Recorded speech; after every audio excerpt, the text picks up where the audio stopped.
These seasonal RNG weapons, man, these right here. What I've found is that all of them, and I mean all of them, are player specific, like to the playstyle. I feel that there's only one universally safe option for everyone, but mostly you're cornered. A weapon has to call to you.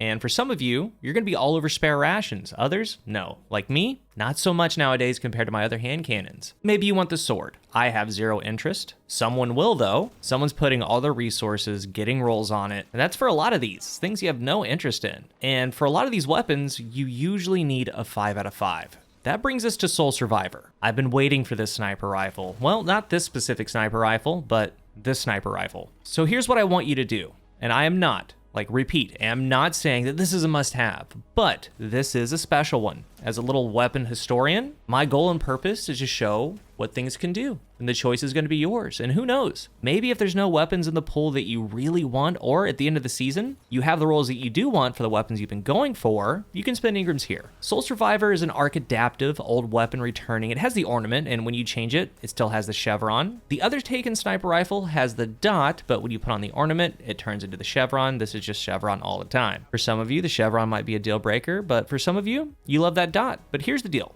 Soul Survivor is probably the worst statted adaptive frame, and that's a shame because we do have some bangers in this archetype. 1K, Soul, Adored, Beloved, Yasmin. I mean, we're at a point where something special really needs to go down to even be considered to try something new. But again, I have been waiting for this one. Not Soul Survivor, but this one. Snapshot Eye of the Storm. Ever since Eye of the Storm got a buff, and way back when we found out just how beneficial Eye of the Storm is, been a couple years or more, I've waited for a sniper rifle to drop with Snapshot Eye of the Storm. Today's that day. Soul Survivor is the only sniper in the game to have this role, and this has always intrigued me, but we need to go into what's actually going on here. Snapshot, probably pound for pound the top tier sniper rifle perk. I think we can all agree there. If you were to build a sniper from the ground up, I think the majority would have Snapshot in their third or fourth column. It's an animation scaler, being able to get that scope out fast. Then we have Eye of the Storm. It has two parts.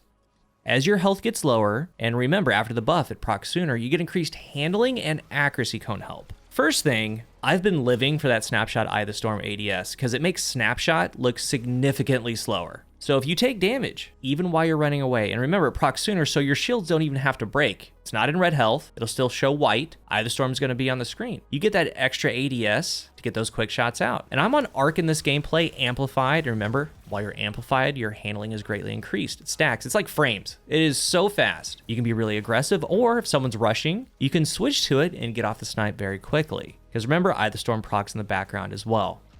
But then we get into the accuracy help. So here's how I want you to understand this visually. Sniper rifles at the core are very accurate in the first place. They don't need too much help, but they can be helped. They still have an accuracy cone, and the accuracy cone and aim assist cone coexist. And essentially there can be some small deviation when they don't agree with each other. And we know, we have seen this. Whether your own gameplay, you've seen it on Twitter, in my videos, someone's pointed it out. Someone's close to the head with the reticle, like not actually on the head, but the headshot is granted. That's the accuracy and aim assist cone communicating, deciding that yes, they overlapped, we're gonna give that headshot. But sometimes you're close to the head and it will be a miss, like visually it should be a miss, and it counts as a miss. So when you take a look at a 100 range sniper rifle, like the telescope occluded, adding range adds accuracy. So the cone for 100 range turns nearly linear, meaning that there's no cone. It's just a straight line, like straight hit scan. No deviation, no randomness. So at that point,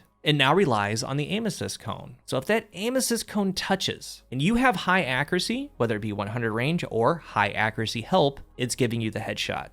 Does that make sense? So with Eye of the Storm, we have huge accuracy gains. Giving it high accuracy is going to equate to the same thing, a linear or near linear cone. Where you are aiming, that is where it is shooting. And in those situations where you point and shoot, it will land perfectly. Let's say you line up to ADS. They flinch you, you immediately fire. And the flinch is starting to take you off. But since it's so linear, the crosshair being dragged off is still going to land, essentially. Coupled together, real high accuracy, abusing the aim assist cone. And I put the targeting mod on the sniper rifle and targeting on my helmet to help this interaction a little bit more. We have those two things going on. Eye of the Storm handling with snapshot and accuracy help. And remember, with a sniper rifle, stats are stats, period. Some are really good, some are really bad, but each stat makes a sniper rifle feel different. The aim assist stat, the range stat, the handling stat, all of it makes up the feel, and that's why they all feel so different, accumulating to simply just the scope and zoom level. This is a 40 zoom. So as for me, like at base, while I was using it, I thought, this thing's pretty nice.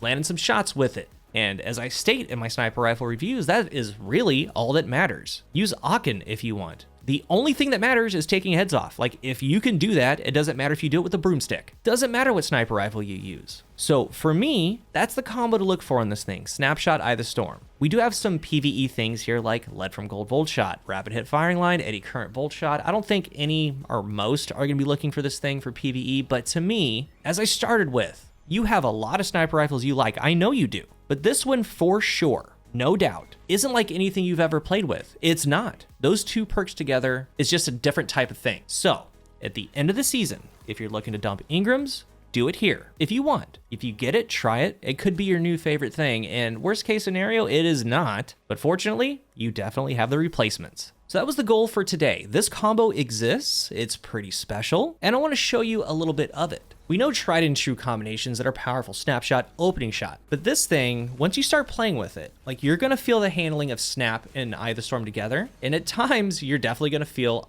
Eye of the Storm accuracy really helping you land your shots. With something like this, I don't think it's necessary to be 5 out of 5. I don't. Like, Snapshot Eye of the Storm's doing its own thing, but at that point, if you do have the choice, you're going to put it into range or your handling stat. And range, again, the higher the range, better the accuracy. You're pairing that with Eye of the Storm. It just works, I promise. Then handling, of course, to help. ADS speed to go even further with that Snapshot Eye of the Storm combination. I mean, when we look at mine's extended mag or high caliber rounds with chamber compensator or full bore. I've moved them around a little bit. I went with full bore high caliber rounds. It is also worth noting that we have disaster plan. Picking up ammunition increases this weapon's flinch resistance and range, which lasts until it's fired again. So again, that's kind of helping out this one special thing that it does. It's taken this long for this combination to be on a sniper rifle. And with a sniper rifle, a lot of it is about confidence. I'm personally very confident with this roll. It feels really good to me. It's another option I can try. It's synergizing well with my ARC subclasses. But again, that's my recommendation.